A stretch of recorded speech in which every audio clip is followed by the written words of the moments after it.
Usai desak Coach Sintayong out gunakan buzzer, kini beberapa portal media kompak upload berita tuduh Coach Sintayong memakai buzzer.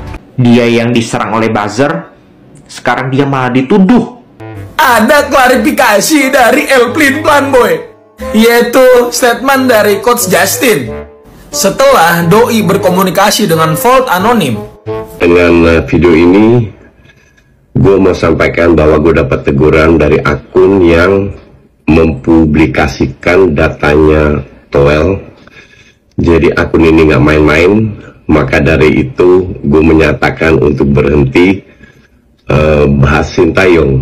Nampaknya di sini susah untuk berdiskusi, untuk beda pendapat. Jadi daripada ribet semua, gue tidak akan bahas Sintayong di akun manapun. Kita kudu hati-hati mencerna dan membaca arah dari setiap pernyataan beberapa pengamat sepak bola. Beberapa pengamat sepak bola kita terafiliasi dengan kepentingan-kepentingan tertentu. Mereka juga terhubung dengan oknum-oknum di federasi.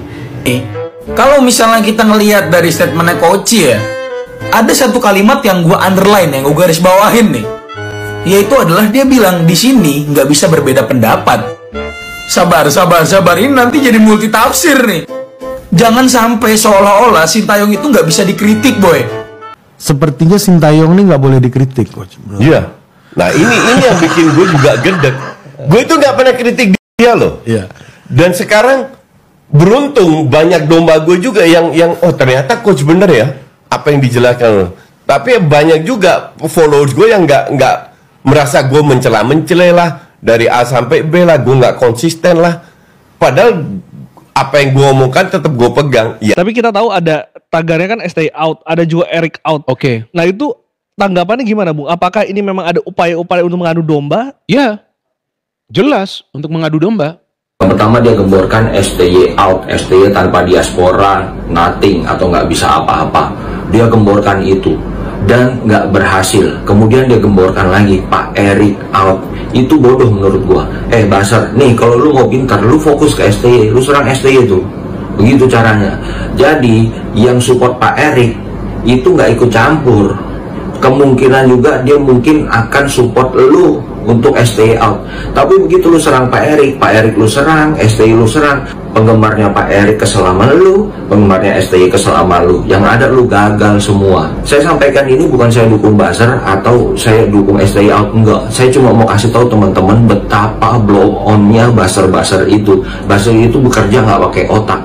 Apa dampaknya ketika dua hashtag itu dimunculkan bersamaan? Jadinya nggak fokus. Lu mungkin nggak tahu begini.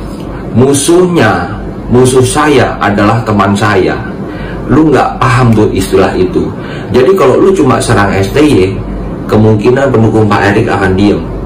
Tapi kalau lu serang dua-duanya, ini pendukung bersatu dan akhirnya musuhin lu dan lu gagal. Lu sampein tuh ke bos lu, nggak jago. Dia mikirnya parah, asal-asalan, nggak bisa fokus. Jadi teman-teman udah paham ya, begitu blow on-nya tuh basar-basar, bekerja nggak pakai otak, asal tulis, dikasih 700 perak, ngiler, malu-maluin. Sebenarnya tugas mereka pembenci timnas itu mau hancurin Pak Erick Thohir dengan cara serang Coach Shin dulu. Otomatis fans Garuda akan bela Coach Shin.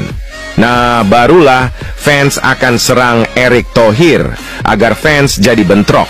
Sehingga muncul komen pilih Sintayong atau Erick Thohir yang out. Gak perlu juga kita buat kubu-kubuan seperti ini, dan gak perlu juga kita menuduh siapapun sebagai buzzer, kecuali udah ada buktinya. Udah ada buktinya, ngomong dong. Bener gak? Kenapa kalau ada yang ngomong secara fair, tahu-tahu orang itu diserang? Ah, lu buzzer lu ini, ya cek aja rekeningnya. Kalau memang dia buzzer atau enggak, bikin aja laporan. Iya kan? Kan terbukti, itu kan artinya sudah salah dia.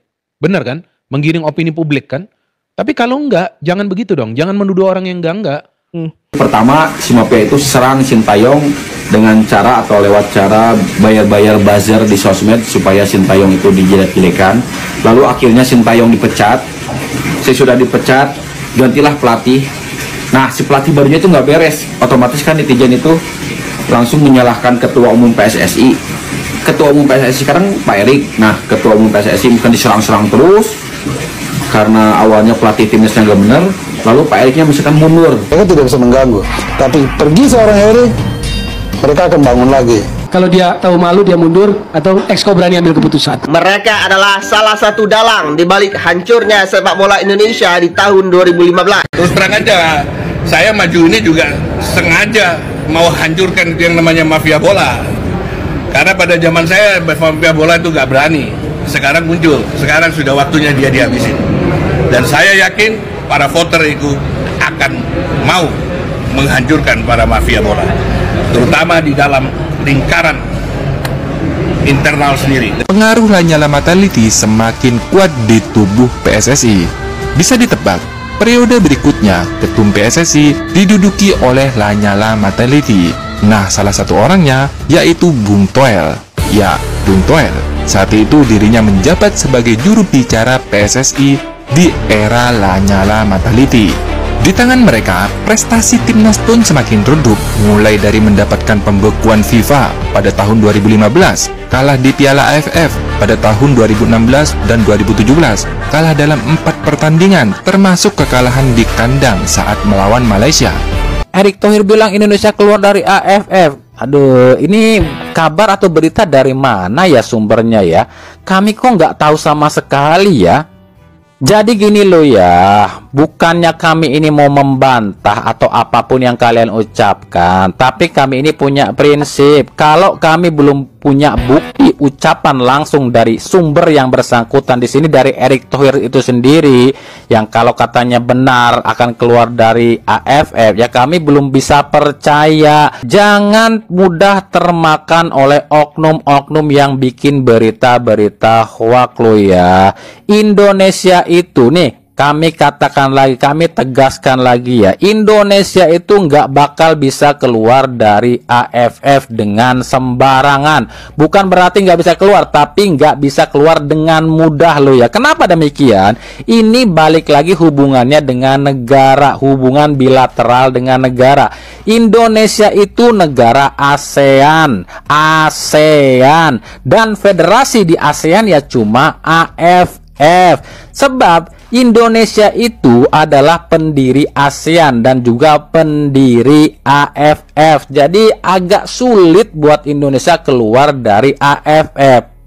Yang dimaksud Erick Thohir itu, ini tuh apa ya? Cuma sedikit sentilan buat AFF. Kenapa timnas Indonesia itu selalu dicurangin di AFF? Padahal Indonesia itu udah membanggakan AFF dengan jadi satu-satunya wakil AFF di round 3 lah. Kenapa Indonesia itu selalu dicurangi di AFF? Itu loh yang coba diprotes oleh Erick Thohir ke AFF, bukan mau keluar dari AFF.